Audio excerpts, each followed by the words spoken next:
Yes, a very good evening to you watching UBC TV. Thank you so much for making us part of your evening. My name is Michael Janan Luwum, and as usual, every Friday, I come in with a talk show, Pick a Point. And there we discuss issues related to our social and economic development, religious, business, our socio-economic development in general. Now, if not all of us, many of us have heard of the name Janan Luwum. This was a man, a religious leader in this country. He was born in 1922 in Muchwini, that is in East Acholi.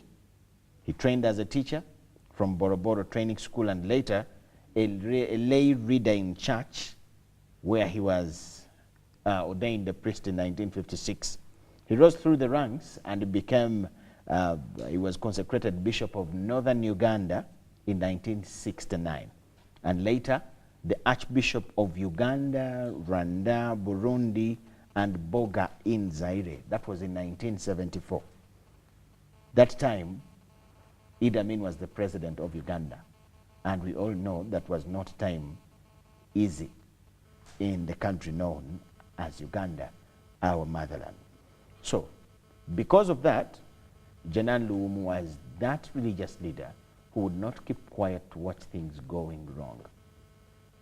That way, on the 5th of February 1977, his house was raided by soldiers, and on the 18th of Feb 1977, yeah, it was on the 16th that he got problems, 17th, on the 18th of 1977, news was all over that he had died in an accident. But Ugandans of that time, it is not common, but the prime suspect in his accident was again the government that had the role to protect Ugandans from such deaths. So, government of Uganda, in collaboration with the Church of Uganda, came up with a day to commemorate, remember, and recognize the works of this great man, Janan Luwum. We want to understand who he was, what his role was, and why we have to remember him, take some lessons, and things like that. I'm joined by the Provincial Secretary of the Church of Uganda. His name is Reverend Canon Moses Bushendich. Reverend, you're most welcome. Thank you very much. How is your evening? It's great, and I'm grateful to be here. Okay. Who is Janan Luwum in your own view? In the first place, I would like to greet the viewers and say good evening, viewers. All of you who are watching UBC right now, this is a very important topic, and it's very important to me. Janan Luwum was the third Archbishop of the Church of Uganda, and he was actually the second African Archbishop of the Church of Uganda. He was such a... I read about Janan Luwum, I heard about him, I decided to read about him, to study about him. I've read books, articles. About one man. About one man, Janan Luwum. Janan Luwum is such a mover. He is an inspiring Christian leader. What do you mean in that? Break it down. What makes him all that you say? Janan Luwum has an interesting journey.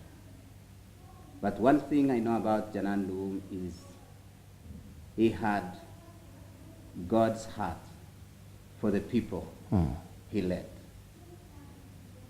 He listened to the cry of the people. He responded to the cry and the need of the people. He saw his ministry as God's ministry to the people. He became the hands, the feet, and the voice of the people of each constituency that he led. As the Bishop of Northern Uganda, as the Archbishop of the Anglican Church of Uganda, even before that, as the Provincial Secretary of the Church of Uganda, in somehow a difficult time in Uganda, Janan Luwum was able to stand, and he was able to make situations, he was able to change situations for the better. So is he a man worth these glorifications, a commemoration day, a day for him, a public holiday actually? I think to me, Janan Luwum deserves more than just a commemoration. I wish we could emulate him. He's a man worth emulation, just like you have just said. What lessons do you draw from him as religious leaders? He wouldn't see people struggle in life. He attended to them. He listened to people's cry. And he felt he could do something. If he can do something to change even one life, the better. And I think if every Ugandan lived for another person to make sure that someone's life changes, someone's life gets better, I think Uganda would be a better place, and the world overall would be a better place to live in. Apart from him having been killed, for reasons we shall look at, what do you think is the legacy of Janan Luwum? Amazing. Isn't it all about the way he died that we commemorate or celebrate or something like that? It's really unfortunate that people remember Janan Luwum for the way he died. Are there other things we need to recall? More than what Janan Luwum actually did. I would actually enumerate a few. One of the things is when Janan Luwum became the Archbishop of the Church of Uganda, he felt that all leaders of the church should have some knowledge about social development. And that's when he introduced development studies to clergy who were studying theology, to people who were on pastoral formation to become pastors, to become priests in the church. And he thought it was one thing that we need to include to be able to have pastors talk about or include development as part of their ministry. At the time when Janan Luwum became the Archbishop, it was the same time that there was what they call a moratorium on missionary work and missionary support to Uganda. What does that mean? That means that it was a time that the missionaries needed to give space to the church in Uganda to be self-leading, self-propagating, and self-sustaining. And so Janan Luwum thought about how can the church be self-sustaining, and he thought about development, investment projects for the Church of Uganda to be able to generate income. And that's how the idea of the church house, which is now Janan Luwum Church House, that is being completed on Kampala Road, came about. It came about during that time of Janan Luwum. During his leadership, before his leadership, there was always this struggle between the Anglicans and the Catholics. And actually he bridged the gap, and he was such an amazing ecumenical leader who was able to bring together all the leaders of the Christian faith to be able to discuss. He was also able to actually speak to the Muslims. He was able to bring that kind of harmony between the religious leaders in Uganda. Janan Luwum looked into issues to do with leadership. He was an amazing leader who would identify and mentor leaders. So you will have, in the lineage of Janan Luwum, you have leaders of the church like Archbishop Orombi, who came under him, the former Bishop of Northern Uganda, Nelson. We continue with Reverend Moses here. We are discussing the man, Janan Luwum, that the Church of Uganda and Uganda in general cannot do away with as far as our history is concerned. As the religious leaders of today, do you really depict the picture? Do you, when we look at you, do we see the picture of Janan Luwum in you? You have given us who the man was.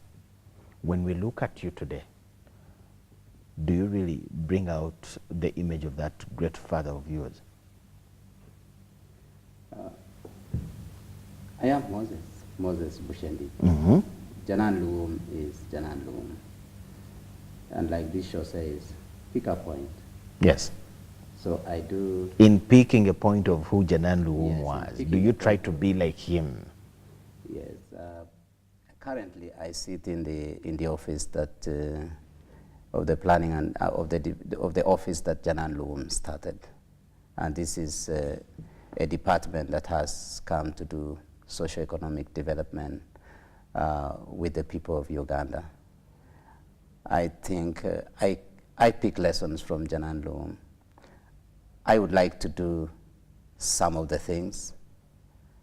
If I could do one or two, plus what God has wired me to do specifically, I'm good to go. I can't be Janan Luwum myself. I'm not but talking to you yes. about you in particular. But right here, I address you as religious leaders. Exactly. On behalf of all your colleagues yes. with a white collar. Do we see people who can sacrifice their lives, people who can say, yes, I'm in this parish, this will not happen. I will not just watch such and such a thing happening in my parish. For example, do we still have Janan Luwums in you people of today? Let me also say that Janan Luwum served in a time, and he was contextual to the things that happened during his time. Yes. If you look at the story of the Israelites when they were moving from Egypt to the Promised Land, at some point they had to cross the Red Sea, and there was water. The miracle needed at that time was to part the water. When they crossed the water, they got into the desert. And the miracle that is required in the desert is not to part the water, but to have water come out of the desert. I understand. And so, as we speak today, there are Janan Luwums in this time. There are Janan Luwums of the time who are in the desert, not the Janan Luwums who crossed the Red Sea. Okay. So the times are different. The times are different. And they call for different actions. And exactly. They call for different actions. But there's one thing that you get from Janan Luwum. There is that courage to face the situations of the time. There is that vision. There is that standing with the people to support them where they are and to change their situation. And that is why the theme for this year's celebration of commemoration of Janan Luwum Day is, Behold, I do a new thing. Okay, we shall come to that. Is it right for religious leaders to check government or to tell government this is not right or this is right? Because the reason Janan Luwum, I was trying to get to understand more. I've known his story for long, but when I knew I was going to host you and this is the topic, definitely I had to go and find more, find out more. This is the man who could tell Amin, as in Idi Amin. Some of us have just read about him and we already fear him. But the Bishop Janan Luwum would come and tell him, man, this is not right. Is it right for religious leaders to do that? Absolutely, it's right. But it depends on the forum. If you look at how Janan Luwum did it, he would call the president. He would make an appointment to meet with the president to discuss issues that face the nation, that face the people that the president is leading and that Janan Luwum was leading. He would seek appointment to go to State House to speak with him. He would write letters. He would sit with his bishops and craft letters that would be read by the president. He always sought audience with the president. Okay.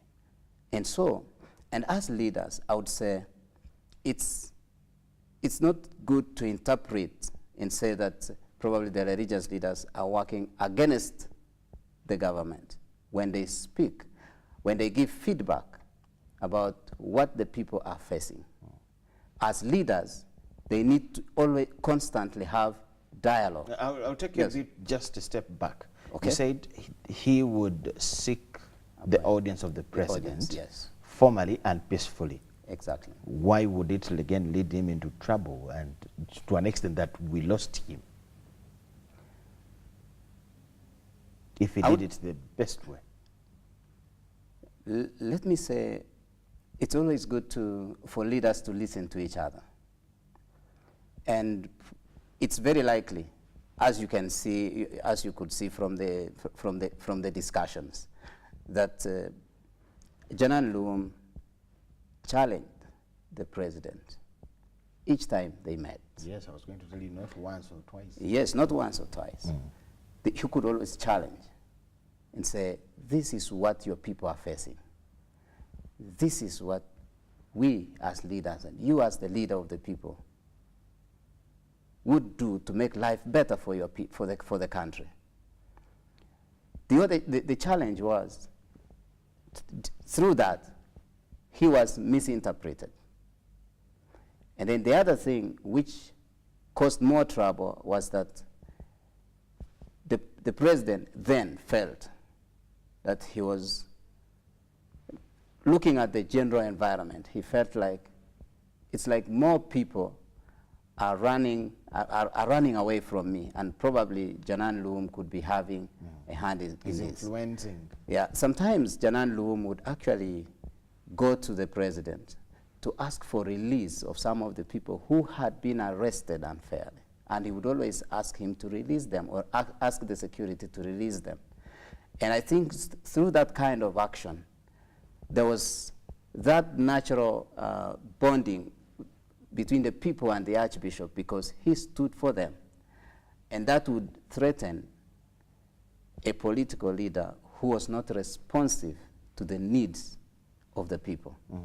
And because of that kind of threat, and I think because of the, not that I think, it's because Janan Luwum came from the northern part of Uganda, where Obote also came from. And I think that became probably an association. Were high for him to be misunderstood. Yes, chances were high that he was misunderstood to be supporting the archenemy of the president against him. Okay. And so those are some of the things that caused that kind of rift between the Archbishop and the president. But would you blame the president, sincerely speaking, with the circumstances? And how would you advise political leaders to receive the messages from you people with the white collars? We need to understand that we are serving the same people. When a religious leader speaks to you, he speaks in two capacities. One as a leader of the people, and one as one who speaks a prophetic voice from the spiritual point of view, and looking at the events. And you can see in all history, successful leaders in history are people who listen to prophets that were sent by God. And the church still has a prophetic voice even to this day. It is only hard sometimes to know that actually Moses here is sent by God.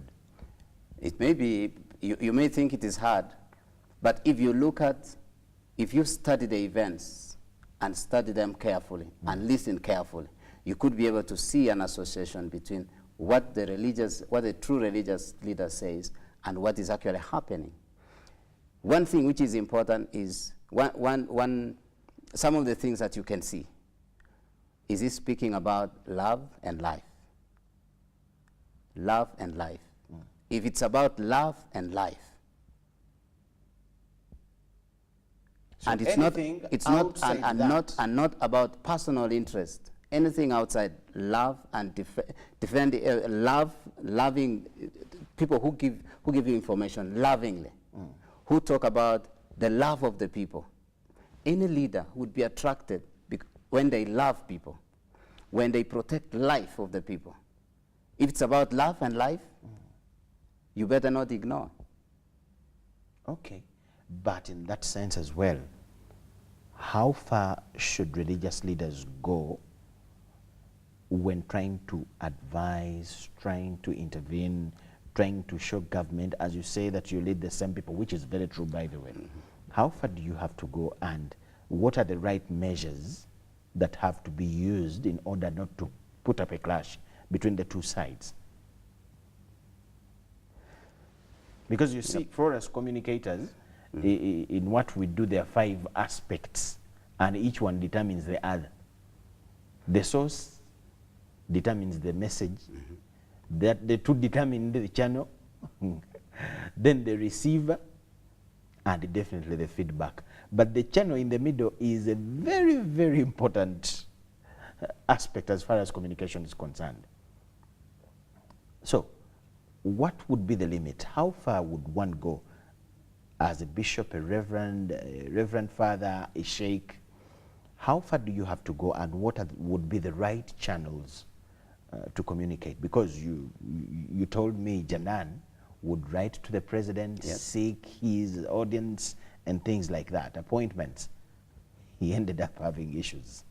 So if we want to have a harmonious living, how do you think you, the religious leaders, can advise the political leaders, and how far? Thank you. For as long as the issue is not solved, for as long as the people are still suffering and struggling, the religious leaders will still have to speak. How many times did Moses speak to the Pharaoh before he released the children of Israel? More than 10 times. More than 10 times. And sometimes there were natural demonstrations, just natural demonstrations, like water. They talk of water turning into, the Bible talks of water turning into blood, flies going around, frogs jumping around. Yeah. So one thing is important. First of all, the leaders. How soon should they listen to the voice of the church, to the voice of the fellow leaders, the religious leaders? If you begin from there, as long as the issue is corrected, it's fine. Okay. Then the religious leader will not push on. But if things do not happen, there is always a breaking point. Like in Uganda, it was, I'm very sure and certain that the death of Janan Luwum was not just because he spoke, because even the people themselves became dissatisfied. And there was actually, there were issues. There were people who were considering the armed means to get rid of the dictator. And so, if Amin had listened much earlier, he wouldn't have had people go that far. And so when there was that kind of increasing uprising against the president, the first suspect would be Janan Luwum. Yeah. Because at the same time, Janan Luwum would not give up. Whatever he had said was happening. And it would be evidence enough that he was behind it. That is where we talk about prophecy. We say, President, if you don't change this, this is likely to happen. This is likely to happen. The way the trends are moving, this is likely to happen.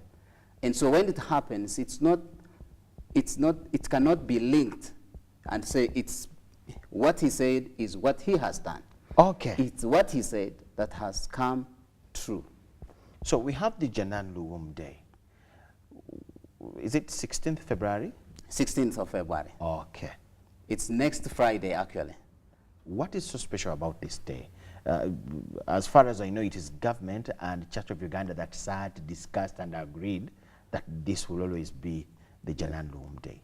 Tell us about what happens on this day, what exactly it is all about. Yes. Why church and government?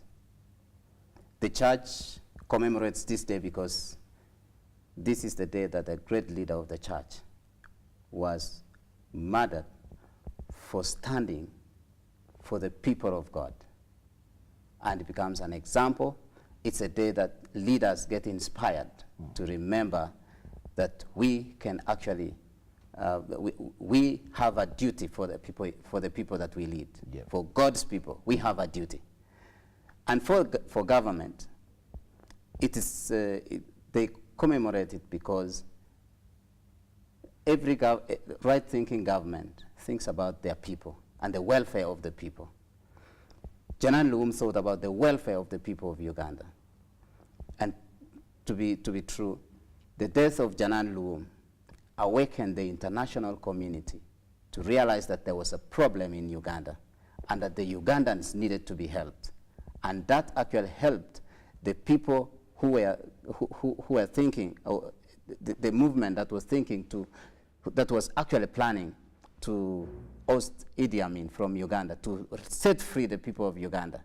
It was an awakening for the whole world, and it gave the freedom fighters an first-hand support to be able to, and that actually brought the liberation of Uganda. In less than 2 years after the death of Janan Luwum, Uganda was finally freed of the brutality and atrocities of Janan Luwum. And for the government of Idi Amin. Okay. Now, so this is the third or fourth time when we are having this day. From 2015, this is the fourth time. Yes. What do we count? And it's actually the third public holiday. Yes. Yeah, the third year of having Janan Luwum as a public, Day so as a public holiday. Ever since we started commemorating this day, what have we done in remembrance of the man? Or we just go pray, eat, and go home? Several things have changed. First of all, we have a few yes, minutes to in terms of leadership, the Church of Uganda has been awakened to recognize a leader of great potential, a saint for the church, and a leader that is worth emulating. In terms of raising leadership awareness, people get into leadership having Janan Luwum as one of their models. In terms of physical things that have happened, 2015, before 2015, even the grave where Janan Luwum was buried was actually not very, very well cared for. Now that has actually been done. Muchwini has been put onto the map. Okay. Muchwini, where Archbishop Janan Luwum was buried, is now shining, and it's becoming a tourist attraction site for people to go and see and even draw inspiration from the gravesite of Janan Luwum. Okay, so what is so special about this year's 16th of February 2018? This year, our theme this year is Behold, I Do a New Thing. This is the 41st anniversary of Janan Luwum commemoration, Janan Luwum's death. And to us, we see that this is another opportunity for the church to revive again. The church to revive, to get rooted spiritually, to get rooted to the mission that God has sent the church to do. And it's an opportunity for the church to think, to rethink and continue thinking about leadership and transforming the lives of the people, both spiritually and socioeconomically. Are we in Muchwini again, even this year? Exactly. So just a message as we wind up to the Ugandan watching you. Fellow Ugandans, this year is the 41st anniversary of the commemoration of Janan Luwum Day. On 16th of February, Friday, next week, we invite everybody in Uganda. All roads lead to Muchwini in Kitgum. Okay. We invite everybody, please come. And even those who are not able to come, please stay glued to your TVs. UTV has promised to air the function live. Okay. So we'd like to ask that all eyes, those who cannot go on the road to Muchwini, just keep watching. At the national broadcaster. Yes, thank you so much, Reverend Janan Moses Bushendich.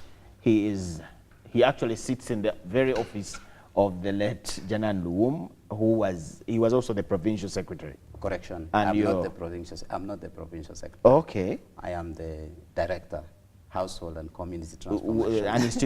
An organ started in the church. An organ started by Janan Luwum in the church. Thank you so much for your time and giving us more highlight about the day and the great man, Janan Luwum.